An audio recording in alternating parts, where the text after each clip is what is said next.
Thank you, everyone, for joining us for the 18th Annual Rocky Mountain Challenge virtual competition. In the discussion here today with the panel featuring this year's architectural resources. I'm Luke Davidson with Land Title, as Stacy just mentioned, past chair of the event, and happy to be here as your moderator today for the architectural resources, along with Al Calusi. Al's principal of Allen Calusi Architecture. Al's been involved with the Real Estate Challenge really since the beginning, and is a great architect himself. So happy to have Al here with me moderating the panelists. But first and foremost, I just want to thank this year's panelist involvement. In the prior years, they've been involved, and all other architectural resources that have been involved in the past as part of the challenge. I simply put, without the time, effort, and resources that these firms provide, the challenge would not exist. So the energy provided by the architectural resources not always seen. I thought it'd be helpful for the audience to know that and realize how much they put into the challenge every year. So thank you to all the architectural resources out there. So briefly, our panelists today include Joe Lear, principal with David Partnership Architects, Terry Willis, principal KTGY Architecture+Planning, Rick Petersen, principal with Oz Architecture, and Ryan Dawson, senior associate with Stantec. Our panelists, how we plan to go today is our panelists will share just a brief introduction of themselves, the school they were working with, and then give an overview of their proposed plans, which you can see some of their design on the screen here moving forward. And then following that, we'll have a Q&A session with them. Hopefully get all this in here within a half hour of the allotted time and provide some information for everyone. Unfortunately, due to the allotted time, though, we will not have time for audience questions at this time. So hopefully Al and I will get through those burning questions everyone has. So at this point, I'd love to get started. And at this time, I will let Joe Lear with David Partnership Architects introduce himself and run through his design plan. Great. So thank you. Hi, I'm Joe Lear. I'm a principal at Davis Partnership Architects.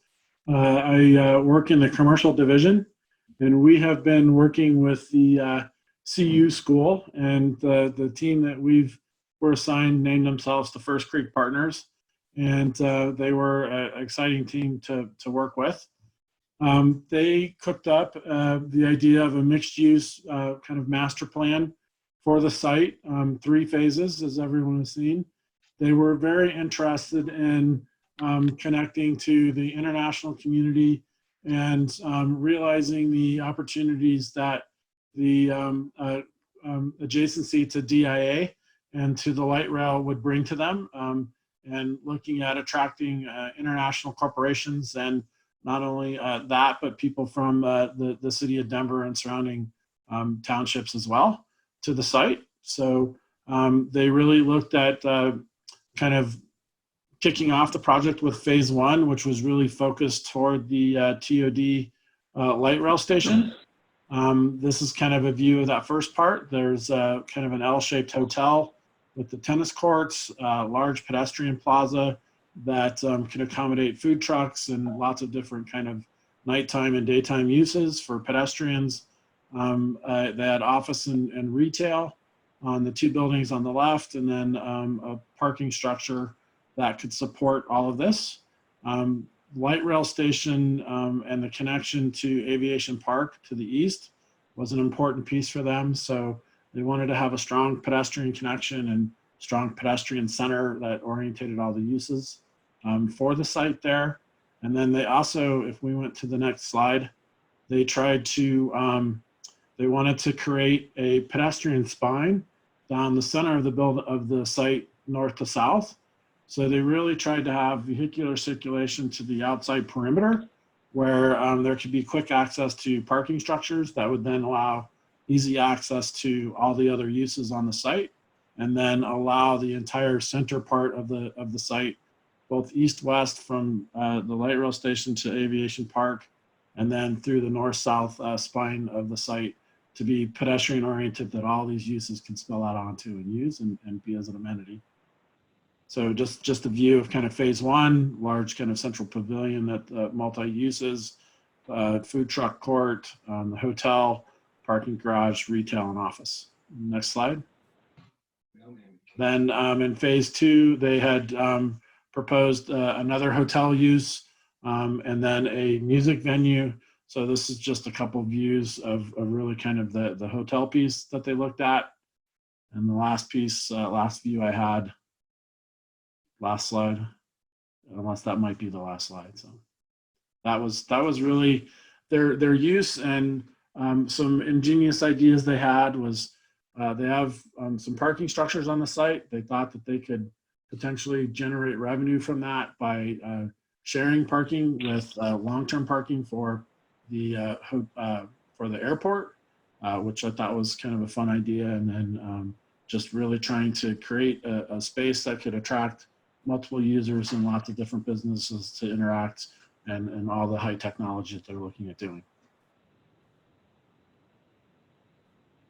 Excellent. Thank you, Joe. I appreciate that that overview. And next, let's go on with Terry Willis, with Principal KTGY Architecture and Planning. Same thing, a little introduction, and go over your design, Terry. Thank you, Luke. As you said, I'm Terry Willis, principal with the Denver office of KTGY. KTGY is approximately a 400-person firm stretching coast to coast in 6 offices, with about 40 people here in Denver. Our focus is residential and mixed use. So as we got started on this project, our very first day, of course, we were surprised to hear that there will be no residential on this site. So that made a challenge from day one, as Rick Petersen and I lamented that walking around the site, how to create vibrancy and activity with no residential to support it. So we can running through the slides. This is a view from the station towards the project, where we have hotels flanking, creating kind of a gateway into the site. Perpendicular to this kind of preordained or given spine was this spine here, which runs counter or perpendicular to the main pedestrian way from the train station, that runs the length of the site from a hotel, an office, that's an office building in the background, past a food hall, which you see on the right side with the kind of a covered trellis, extending all the way, you can continue on the slides, extending all the way to the far end. Again, this is the focus of the pedestrian way coming from the train station, then intersected with another pedestrian way down the middle of the site as a spine, terminating in a conference center at the extreme end. You can go to the next slide if there is one. That would be a conference center at the end, occupying the last 2 blocks of the site. So with a giant conference center footprint, it kind of consolidated the site in the pedestrian realm so as not to stretch it out too far, but focus it on the food hall. Thinking that might be it. Excellent. What school are you representing, Terry? Oh, I'm sorry. Yes, representing CU and a team called Peña Playground. Excellent. All right. Well, thank you for sharing that, Terry. Rick Petersen, principal with Oz Architecture. Thanks, Luke. Everyone, Luke was talking earlier about how much work we put into this, but I have to tell you, we get much more out of this than we put in. So really appreciate to be, I think, in our 8th year of supporting this this really great event. Oz is Denver-based, 160 of us working across about 8 different practice areas. So we're one of the most diverse groups offering architectural services, and for that reason, we have a specialties in hospitality, workplace, office, and housing. So it often makes for a good one-stop shop for us to be an architectural resource, and that was true here. as well. If you could go to the next slide. You just saw we're representing DU and Bow Development, and since most of you have just seen their presentation, I thought it'd be maybe more interesting to show you a little bit about the process and the background of what kind of framework we provided for them. And it started with this sketch here that was really capitalizing on the flexibility of these blocks, these 250 by 400 foot blocks, and capitalizing on making connections to the amenities and the attributes that are already there, namely the platform and the open space that you can see at the top and to the right. And so it seemed very sort of obvious to us that if we provide a good flexible framework that has these two major connections, then the students can be free to explore all sorts of optimal combinations of uses. And that's the approach that we took with them. If you go to the next slide, you can just see the beginnings of what this looks like in 3D. We're always very careful not to get ahead of the students in really running the analysis and optimizing their pro formas and doing all of their work in engaging with all their mentors and partners, as I said, to create the best use and optimal returns. And in a way, we want to kind of keep it at this level and not get too ahead of ourselves with the architecture. That said, if you go to the next slide, you can see then the development here that, as I said, many of you just saw, that does capitalize on the kind of flexibility across about 5 different uses, from hotel to office, and then 2 real differentiators that they came up with really is this arena and the education component. And those are 2 that I think are exciting to set this apart somewhat. So you can see that the offices are now in the foreground. They were in the background before, and there's all sorts of good reasons for bringing some of these, both office and the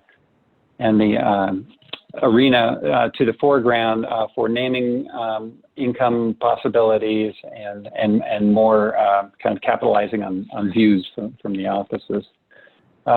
If you go just to the next slide, I'll just end this with this is the education component. As I said earlier, we bring the kind of expertise that spans from office to hospitality to education, and here's a conception of what the education component could be on the block. And there's a final slide. I'm not sure there is. And finally, the arena that they spoke about, the esports arena, and all the opportunities and parking challenges that it also brings. With that, I'll pass it over to you. Thank you. Excellent. Thank you, Rick. Good to hear you talk about it immediately after we saw the presentation. Now, last but not least, Ryan Dawson, Senior Architect at Stantec. Go ahead, Ryan. Thank you, Luke. Those are certainly some hard acts to follow. Nice work, gentlemen. Again, my name is Ryan Dawson. I'm with Stantec. I've been with RNL, now Stantec, for almost 20 years as a design lead. Some of my recent projects was the Denver Water Headquarters, Kiewitz Regional Headquarters and Campus in Lone Tree, and then Lake House on Sloan's Lake for Nava Development.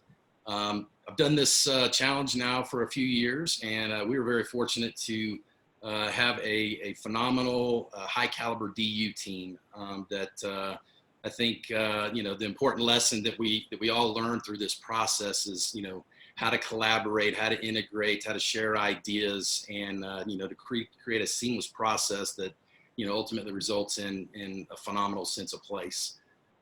So if you wouldn't mind, we all know that this is a gateway to both Denver and the DIA.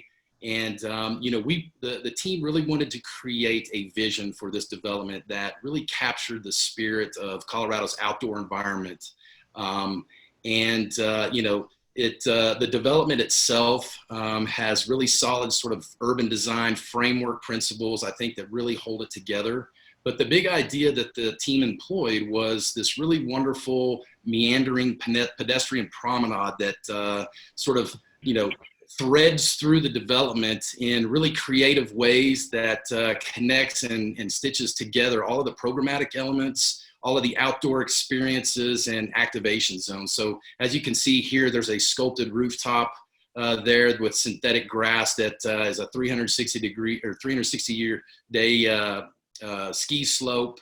There's zip lining that you can see floating across there. Next slide, please. This is a linear urban design sort of linear park that connects both the station all the way through the development to Aviation Park. And in this scenario, we vacated vehicular circulation so that we can have a very pedestrian focused zone, a safe zone in which retail can really spill out and really activate the frontage here. We've got a series of immersive art sculptures and rock climbing walls. And then as you can see there on the right side, we've got a dine-in theater. Next slide, please. As the pedestrian promenade threads through the development, you can see how it continues to engage lobbies for office buildings, office products, hotel products, outdoor spaces, fitness centers, and other sort of community amenities. Next slide, please. And how can you have a master development that focuses on Colorado's outdoors without a water element, right? So the team incorporated a really nice water feature here that is completely surrounded by some wonderful program that again spills out and really activates the water's edge and really creates a dynamic sort of lunchtime experience, if you will. Next slide, please. And as the pedestrian promenade works its way to the southernmost parcel, it's anchored by this really wonderful outdoor green space that has sculpted landscape features, interactive sculpture gardens, band shells for big outdoor events and concerts and whatnot. But really, this is kind of the outdoor sort of playground. It's spread out. It's got your green space, and we're hopeful to capture some of the views as well. I believe that's our last slide. Excellent. Thank you, Ryan. And thank you all. That's very impressive designs. I think now we'll lead into the Q&A here, and Al and I can chime in on some questions. And guess let's start here. I know you briefly mentioned, in your introduction there, maybe answered a little bit of this, but I think a good question might be, how does open space and the pedestrian active zones fold into your master plans? Joe, you want to take a crack at that and start with that one? So I think the team was very interested in creating these pedestrian oriented spaces that really created the heart of their kind of development. And it was very important to them that it be kind of the pedestrians be protected and focused to the inside, and the vehicular traffic kind of be focused to the perimeter, so that really that kind of activation of the light rail station and those pedestrians coming off and coming to the site really felt like they kind of had a safe haven in this that created the real heart to their development and created that kind of energy between all the different uses that they had. So I think they did a nice job with connecting to the context, greater context around them with the aviation park and some of the housing and business pieces or commercial pieces around them, but also creating kind of a real center to their piece that was pedestrian oriented and focused. So it worked pretty well for what they were trying to do, and having that kind of pedestrian, just really great pedestrian experience. Excellent. Any other comments on that, Rick or Ryan? Or I'll jump in. This is Terry.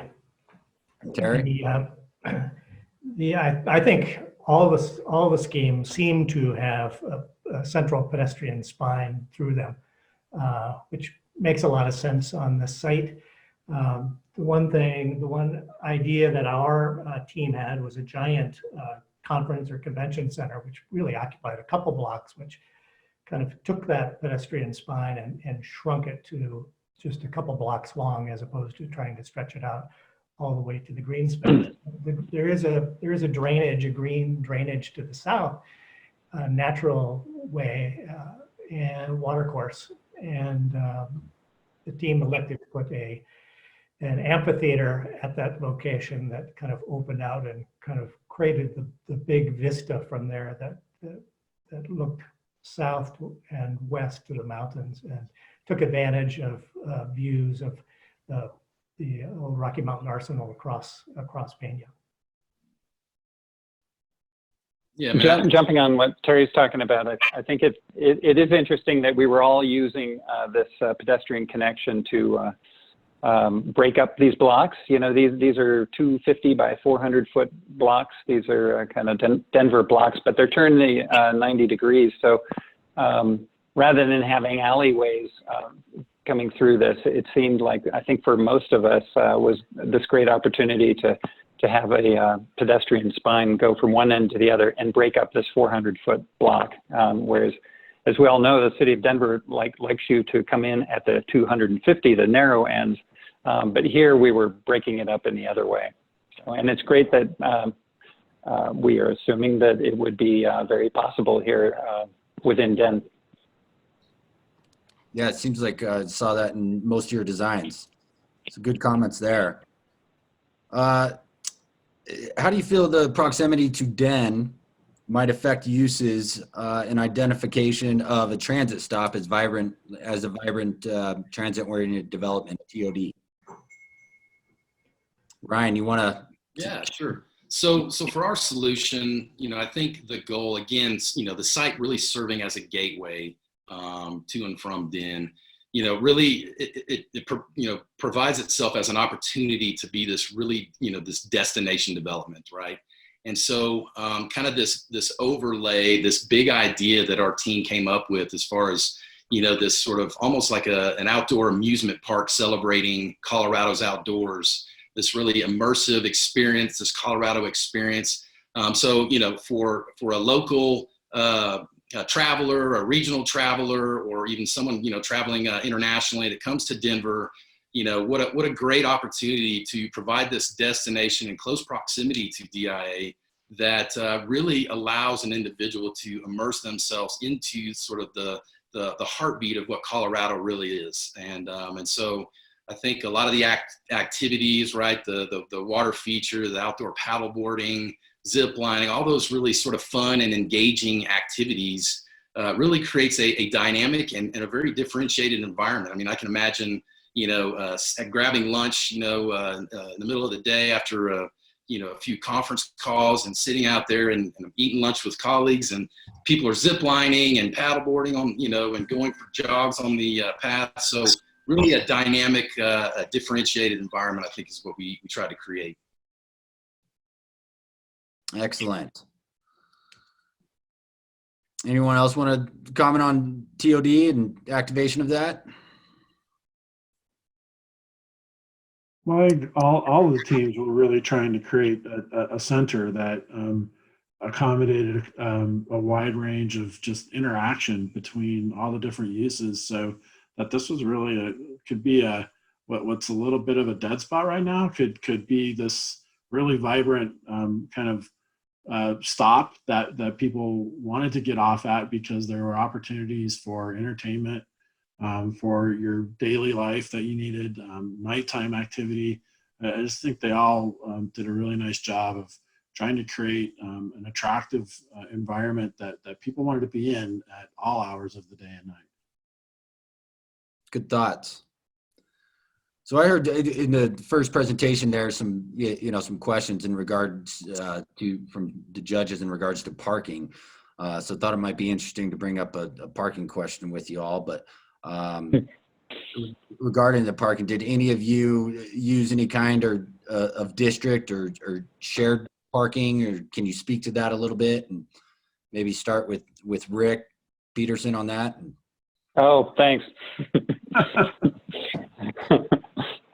Yeah, well, you know, we all know that parking is an anchor on pro formas, and it's necessary evil, and that in 15 years we're going to only need half of what we think we need now. And I mean, parking is huge, and we're excited by the dynamic of it and how we can adapt to the future, so we don't overbuild today. That said, we were looking with the students to try to be as creative as possible to not build more than we need, and use the surface parking that exists on future phases to accommodate the previous phases. And you know, we were pushing the limit of that somewhat. You would ask an esports participant to walk a couple blocks from their surface parking to the arena, and but you know, this is Colorado. People walk. They don't mind being outside. So, but the clever thing I think that the students, our group was putting together is the scheme of skip stopping the phasing so that they could utilize parking on one lot to feed another one. And they very thoughtfully, I thought of the sequence where in the end they're made whole. So. Luke, I can chime in on the Peña playground scheme, because I thought it was really very interesting that with their proposal of a 100,000-foot conference center, they wanted a 1,000-car garage for that. So we start drawing that, right? It's an enormous footprint conference center, an enormous footprint garage. And how do you reconcile that? How do you reinforce the pedestrian? So a real interesting approach was taking the garage and actually putting it under the conference center, so that the conference center, the vertical circulation, pedestrian vertical circulation of the conference center is really on the front at the end of the axis of the pedestrian spine. You go up and onto the exhibit hall or conference facility at one level above. And then the parking is tucked below at a height that someday, if they don't need that parking, that could be then converted. It would have a flat floor. It could be converted to, you know, more exhibit space or a greater convention space, or retail space or office space, but have that flexibility built in. But that did preclude the phasing of that. So you build that building as one phase with its parking in there. Gotcha. Well, thank you all for your thoughts on the parking and the other questions. Unfortunately, we're already out of time. That just flew by. But appreciate all the architectural resources, expertise, the time that, you know, obviously spent with the challenge and the students. I do just quickly want to encourage attendees to join the next panel presentation, How Business is Getting Done. That starts at 3 o'clock. But for now, thank you, Architectural Resources and everyone, for your expertise. I'm going to hand it over. Thank you. Thank you. Thank you.